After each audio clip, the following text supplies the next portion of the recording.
Welcome prelim based subscribers. और अगर नहीं किया है तो कर लीजिए, press the bell icon also so that you can get notifications for the coming videos. Watch the video till end kindly like and share the video to your friends.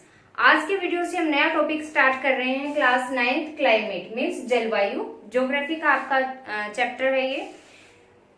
आगे बढ़ने से पहले मैं आपको ये बताना चाहूंगी कि अब तक आप क्या कुछ पढ़ चुके हैं ज्योग्राफी के अंदर। आपने फिजिकल फीचर्स ऑफ इंडिया के बारे में पढ़ा कि कैसे फिजिकल फीचर्स हैं, डेजर्टेड है, माउंटेनी है, प्लेन्स हैं, प्लेट्यूज हैं। आपने लोकेशन के बारे में पढ़ा इंडिया के बारे में कि लॉन्गिट्यूडिनल और लैटिट्यूडिनल एक्सटेंट क्या है इंडिया का। आपने फिर ड्रेनेज के बारे में पढ़ा, अपवाह तंत्र के बारे में। अब आप पढ़ने जा रहे हैं जलवायु के बारे में। सब कुछ आपको पता चल गया इंडिया के बारे में, साइज क्या है, लोकेशन क्या है। अब आपको ये भी पता होना चाहिए कि आपका क्लाइमेट कैसा है इंडिया के अंदर, ठीक है। तो सबसे पहले क्वेश्चन, दो चीजें होती है हमारे पास एटमॉस्फेरिक कंडीशंस के ऊपर, एक होती है वेदर और एक होता है क्लाइमेट। अब वेदर क्या होता है, हर रोज का जो सिचुएशन होती है एटमॉस्फेयर की, वो वेदर कहलाता है। कैसे कहलाता है, जैसे आप मॉर्निंग में उठते हो, थोड़ा सा कूल प्लेजेंट वेदर होता है, मौसम होता है। फिर आप दोपहर होते होते क्या हो जाती है, आजकल बहुत ज्यादा धूप हो जाती है, शाम को फिर सूरज ढल जाता है और ठंड होने लग जाती है, और रात को फिर मौसम काफी हद तक ठंडा हो जाता है। तो डे टू डे जो कंडीशन होती है, हो सकता है अगले दिन से सुबह आप उठे तो बारिश होती है, आपको मिले, ये क्या कहलाती है, हमारी मौसम कहलाता है, वेदर कहलाता है। और जलवायु क्या कहलाती है कि कई महीनों तक या सालों तक किसी जगह की जो डे टू डे कंडीशन है एटमॉस्फेयर की, वेदरिक कंडीशंस है, उनको जोड़ के देखा जाए कि काफी लंबे टाइम तक क्या रहता है। लाइक सर्दियों की बात करें तो कई महीनों तक ठंडा मौसम रहता है, गर्मियों की बात करें तो कई महीनों तक कैसा मौसम रहता है, गर्म मौसम रहता है।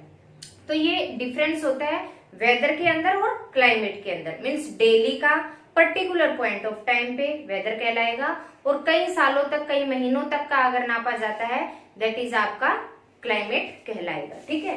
तो क्वेश्चन 1 मार्क में भी रेज होता है कि what is whether and what is climate, and difference भी आ जाता है इनके बीच में 3 मार्क्स में या 5 मार्क्स में। तो हम कंपैरिजन करके चलते हैं, कंपैरिजन से चीजें समझनी ज्यादा इजी हो जाती है। It is the state of atmospheric condition over an area at any point of time.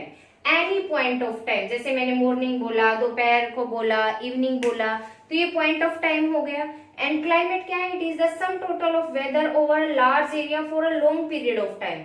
Large area को कवर करता है और लॉन्ग पीरियड ऑफ टाइम को कवर करता है, महीने और सालों को कवर करता है। Weather refers to a particular place, किसी खास जगह से रेफर करता है। कैसे, मान लो कि अभी हम यहाँ करनाल में हैं और यहाँ की हम बात कर रहे हैं, हो सकता है कि यहाँ पे इस टाइम बारिश हो रही हो, और पानीपत अगर जाएं, हम नियर बाई एरियाज में जाएं, वहां पे सिर्फ आंधी और बादल छा के रह जाए, तो एक डिफरेंस होता है वेदर का। Climate refers to a long area, ये एक बहुत लंबे एरिया से रेफर करता है। लाइक ये इंडिया की अगर हम बात करें तो पूरे इंडिया को कंसीडर करके चलेगा, ना कि पर्टिकुलर प्लेस को कंसीडर करेगा। वेदर में change short interval of time, छोटे छोटे टाइम ड्यूरेशन पे चेंज हो जाता है। क्या पता अभी बारिश हो रही है, आधा घंटे बाद तेज धूप निकल आए। Climate remains more and less unchanged near year after year, कई सालों तक या तो थोड़ा बहुत चेंज होता है या सेम ही रहा रहता है।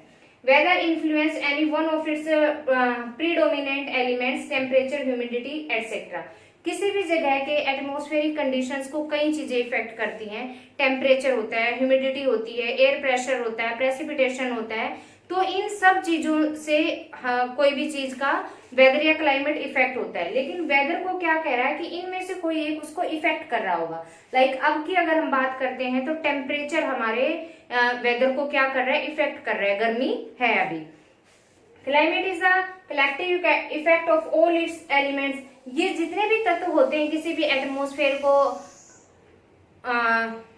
इफेक्ट करने वाले, ये उन सब का सम टोटल होता है, सारी चीजों का थोड़े थोड़े टाइम में इफेक्ट होता है। तो this is all about whether and climate. अब है आपका टेम्परेचर एंड प्रेसिपिटेशन। टेम्परेचर तापमान होता है, प्रेसिपिटेशन क्या होता है, वर्षा होती है। किसी भी जगह की चीजों को ये इफेक्ट, एटमॉस्फेरिक कंडीशंस को ये इफेक्ट करने में काफी बड़ा रोल प्ले करती है।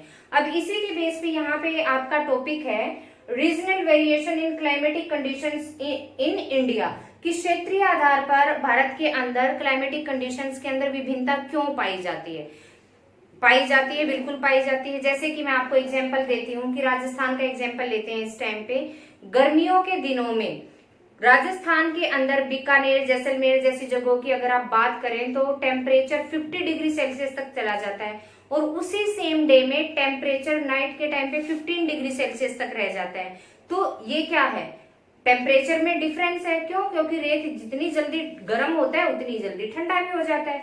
तो एक ही दिन में कितना फर्क हो जाता है। और अगर हम बात करते हैं सर्दियों के मौसम की, लद्दाख के अंदर जनवरी के महीने में -45 डिग्री तक टेम्परेचर चला जाता है। और उसी टाइम पे जनवरी के महीने में अगर हम साउदर्न पार्ट्स के एरिया की बात करें, केरला या तमिलनाडु की, तो वहां पर 15 डिग्री सेल्सियस तक टेम्परेचर रहता है रात में भी। तो ये क्या है, डिफरेंस है। अब ये डिफरेंस क्यों होता है, इन कंडीशंस के अंदर क्यों होता है डिफरेंस? अगर प्रेसिपिटेशन की बात करें तो इंडिया के अंदर वो भी डिफरेंट है। कहीं पर बहुत ज्यादा बारिश होती है, कहीं पर बिल्कुल ना के बराबर होती है। अगर एग्जांपल देके चले तो आपका मेघालय के अंदर जो मोसिनराम जगह है, वहां पे वर्ल्ड की सबसे ज्यादा बारिश होती है, ना कि इंडिया की, वर्ल्ड की सबसे ज्यादा बारिश होती है मोसिनराम मेघालय के अंदर। 1 मार्क में इंपोर्टेंट क्वेश्चन है। वहीं पे राजस्थान के अंदर जो जैसलमेर और बीकानेर के एरिया बताए, कई बार तो बारिश होती ही नहीं। और लद्दाख का भी आप एग्जाम्पल ले सकते हैं, और होती है तो 10 डिग्री सेल्सियस सेंटीमीटर तक बस आप काउंट करके चल सकते हैं कि इतनी बारिश हो पाती है। तो प्रेसिपिटेशन के अंदर भी क्या है, डिफरेंस है। और ये दोनों ही फैक्टर किसी भी जगह के क्लाइमेट को बहुत ज्यादा इफेक्ट करते हैं। ठीक है, अब आपका क्वेश्चन आता है कि किसी भी जगह की क्लाइमेट को कंट्रोल करने वाले फैक्टर्स कौन से हैं। 5 फैक्टर्स हैं जो किसी भी जगह की क्लाइमेटिक कंडीशंस को कंट्रोल करते हैं। दैट इज, सबसे पहला होता है लैटिट्यूड। लैटिट्यूड क्या होता है कि अर्थ लेके चलते हैं आप, बीच में क्या होता है, इक्वेटर होता है, ऊपर ट्रॉपिक ऑफ कैंसर होती है, आर्कटिक सर्कल होता है और नॉर्थ पोल होता है। ऐसे ही नीचे tropic of Capricorn, Antarctic circle और साउथ पोल होता है। जैसे जैसे हम इक्वेटर से ऊपर बढ़ते जाते हैं, लैटिट्यूड्स के ऊपर या नीचे की तरफ जाते जाते हैं, टेम्परेचर क्या होने लग जाता है, डाउन होने लग जाता है। तो कोई भी जगह लैटिट्यूड्स के कितने, किस लैटिट्यूड के कितने नजदीक है, उसके टेम्परेचर के ऊपर इफेक्ट डालेगी। जो इक्वेटर के नजदीक होगी वो हॉट एंड ह्यूमिड होगा, जो नॉर्थ पोल या साउथ पोल के बिल्कुल नजदीक होगी वो बिल्कुल कोल्ड होगा, और जो बीच वाले एरियाज में होगी वहां मॉडरेट होगा। तो ये हो गया फर्स्ट फैक्टर, कैसे इन्फ्लुएंस डालता है। सेकंड है एल्टीट्यूड। एल्टीट्यूड होता है ऊंचाई। किसी भी जगह की ऊंचाई भी वहां के क्लाइमेट के ऊपर इफेक्ट डालती है। कैसे कि एक प्लेन एरिया, एग्जांपल ले लेते हैं कि आप हरियाणा, एमपी, राजस्थान ऐसे एरिया में रह रहे हैं, और एक हिमालयन एरिया है। अब वो ऊंचाई वाला एरिया, यहाँ गर्मी के सीजन में भी वहां पे उस टाइम क्या मिलेगा आपको, मॉडरेट या ठंडा वेदर मिलेगा। तो ऊंचाई ने भी इफेक्ट डाला। अब है एयर प्रेशर। एयर प्रेशर किस तरीके से डालेगा, अगर निम्न दाब होगा, लो एयर प्रेशर होगा तो ठंडा होगा, और अगर ज्यादा होगा तो वो गर्म होगा। अब है डिस्टेंस फ्रॉम सी। समुद्र से दूरी भी किसी भी जगह के क्लाइमेट के ऊपर इफेक्ट डालती है। अब जैसे ये पेनिनसुलर एरिया हमारे इंडिया का 3 साइड से वाटर बॉडीज से घिरा हुआ है, यहाँ का जो कोस्टल एरियाज है इनका टेम्परेचर मॉडरेट रहता है। क्यों रहता है, ना बहुत ज्यादा गर्म हो पाता है ना बहुत ज्यादा ठंडा हो पाता है, because of the water bodies. ये क्या करती हैं, संतुलन बनाए रखती है वहां के क्लाइमेट का। अब अगर हम बात करते हैं तो ओशन करंट्स की। ओशन करंट्स क्या होती हैं, जो समुद्रों के ऊपर से जल धाराएं, हवाएं बहकर आती हैं, वो ओशन करंट्स कहलाती हैं। सिर्फ वो नॉर्मल स्पीड वाली हवाएं नहीं होती, ये तेज स्पीड वाली हवाओं को यहाँ पर काउंट करते हैं।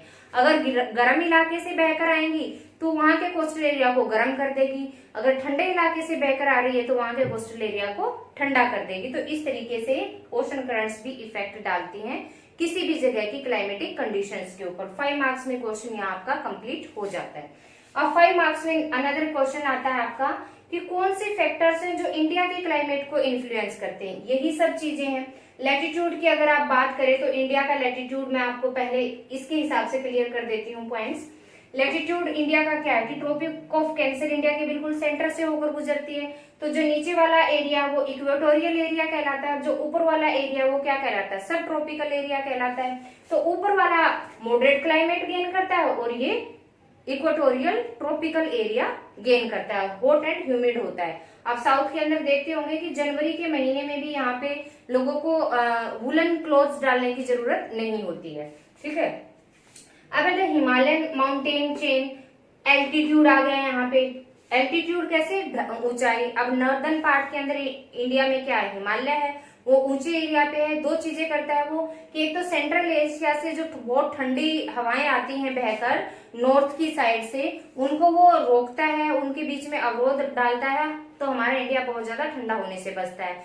और सेकेंडली क्या है कि जब जुलाई से लेकर सितंबर तक बे ऑफ बंगाल और इंडियन ओशन से ओशन करंट्स जाती हैं, मानसून विंड्स जाती हैं, उनको भी रोक के वो क्या करता है, मानसून लाने के लिए रिस्पॉन्सिबल होता है। तो क्लाइमेटिक कंडीशंस इफेक्ट होती हैं उसकी वजह से। अब है वेस्टर्न डिस्टर्बेंसेस। वेस्टर्न डिस्टर्बेंसेस होती क्या है, यहाँ क्लियर करते हैं। Shallow cyclonic depressions originate over the Mediterranean sea and disturbing fine weather condition in northwest part of India। Mediterranean sea means भूमध्य सागर जो है, जो आप अगर सारे मैप पे जाके देखेंगे तो इधर वाले कॉन्टिनेंट्स और इधर वाले कॉन्टिनेंट्स और उनके बीच में एक सी है, उसको मेडिटेरेनियन सी, भूमध्य सागर बोला जाता है। नियर अबाउट वो सारी भूमि के मध्य में होता है, इसीलिए भी इसका नाम भूमध्य सागर है। वहां पर क्या होता है कि जब हमारे यहाँ जनवरी के महीने में सर्दी होती है नॉर्दर्न इंडिया के अंदर, वहां पर साइक्लोन्स की वजह से विंड्स क्रिएट होती हैं, ओशन करंट्स क्रिएट होती हैं, और वो इंडिया की तरफ बह के आती हैं। इधर इंडिया का तो इधर वेस्ट पार्ट होता है, वैसे वो ईस्ट की तरफ जाती हैं, तो हिमालय पर्वत से टकराती हैं। वो सर्दियों के मौसम में हमारे यहाँ बारिश लाने के लिए रिस्पॉन्सिबल होती हैं। तो एक तो ठंडी होती है, ऊपर से बारिश होती है, तो मौसम और भी ज्यादा ठंडा हो जाता है। तो ये वेस्टर्न डिस्टर्बेंसेस भी क्लाइमेटिक कंडीशंस को इफेक्ट करती हैं इंडिया के। और एक और क्वेश्चन यहाँ से 3 मार्क्स में बनता है कि इंडिया के अंदर बारिश होती है जो सर्दियों के मौसम में, वो क्यों होती है? वो वेस्टर्न डिस्टर्बेंसेस की वजह से, पश्चिमी विक्षोभित धाराओं की वजह से होती हैं, जो मेडिटेरियन ओशन के अंदर साइक्लोन्स की वजह से क्रिएट होती है। वो फिर ईस्ट की तरफ बहती है और हिमालय पर्वत से टकराकर वो हमारे यहाँ पर बारिश का कारण बनती है। फिर low pressure region of central Asia and Tibet. अब सर्दियों के महीने में सेंट्रल एशिया और तिब्बत के अंदर लो प्रेशर क्रिएट होता है, ठंडी होती हैं वो हवाएं और नीचे की तरफ वो बहकर आती हैं, तो हिमालय पर्वत पीछे से आने वाली हवाओं को रोककर हमारे एरिया को बहुत ज्यादा ठंडा होने से बचाता है। अब है जेट स्ट्रीम्स भी हमारे एरिया के ऊपर क्लाइमेटिक कंडीशन पे इफेक्ट डालते हैं। जेट स्ट्रीम्स होती क्या है? Jet the fast blowing air currents in the upper layer of the atmosphere. जो एटमोस्फेयर है उसके सबसे ऊपरी लेयर पर फास्ट जो एयर्स चलती हैं, करंट्स चलती हैं, जो बहुत ज्यादा तेज हवा चलती है, उसको करंट्स बोलते हैं, एयर नहीं बोलते, खाली धाराएं भी आप कह सकते हैं। तो वो जेट स्ट्रीम्स कहलाती हैं। वो किस तरीके से इफेक्ट करती हैं? सबसे पहले तो कि वो ओरिजिनेट कहाँ होती है, 27 डिग्री से 30 डिग्री लैटिट्यूड के बीच में हो रही है, और ट्रॉपिक ऑफ कैंसर कितना है, 23.5 डिग्री नॉर्थ में है, तो मीन्स इससे भी ऊपर वाले एरिया में हो रही है, इंडिया के अंदर, मीन्स वो ब्लो हो रही है। सेकेंडली क्या है कि ये बहुत फास्ट होती हैं। गर्मियों में इनकी स्पीड 110 डिग्री सेल्सियस होती है और सर्दियों में 184 डिग्री सेल्सियस होती है। तो गर्म जब वो तेज चलती हैं इंडिया के अंदर, तो गर्मियों के मौसम में वो हमारे यहाँ उसको लू बोला जाता है, गर्म हवाएं तेज चलती हैं तो, और सर्दियों में शीतलहर कहलाती है। तो सपोज करो, दिमाग घुमाओ, क्या मौसम के ऊपर इफेक्ट पड़ता है कि नहीं इनका? ऑब्वियसली पड़ता है, ठीक है। ये क्या कहता है कि हिमालय पर्वत में सिर्फ गर्मी के मौसम को छोड़कर सारा साल ये हवाएं दक्षिण की तरफ बहती हैं। दक्षिण की तरफ कौन सा आया? हमारा ये एरिया आया, पंजाब, हरियाणा, मध्य प्रदेश, सारा नीचे साउथ में जाते चले जाओ इंडिया में। तो ये क्या कर रही है? हमारी कंट्री में बह रही हैं, तो ऑब्वियसली हमारे क्लाइमेटिक कंडीशंस को क्या करती हैं? इफेक्ट करती हैं। तो यहाँ पे आपका ये पोर्शन कंप्लीट हो जाता है, ये टॉपिक्स क्लियर हो जाते हैं आपके चैप्टर क्लाइमेट के, जलवायु के बारे में। तो आई होप कि आपको अच्छे से क्लियर हो गया होगा कि भारत की जलवायु है कैसी। ये पॉइंट मैं आपको यहाँ बताना भूल गई कि मॉनसून टाइप क्लाइमेट है और सब ट्रॉपिकल क्लाइमेट है। ज्यादातर बारिश होती है, कई महीने बारिश होती है, सर्दियों में भी बारिश आती है। तो मॉनसून टाइप क्लाइमेट है ऑलमोस्ट इंडिया का, और सब ट्रॉपिकल मीन्स ट्रॉपिकल प्लस सब ट्रॉपिकल दोनों तरह का में काउंट होता है, तो मेनली सब ट्रॉपिकल बोला जाता है, ठीक है। नेक्स्ट वीडियो के अंदर नेक्स्ट टॉपिक के साथ फिर मिलते हैं। Till then keep watching.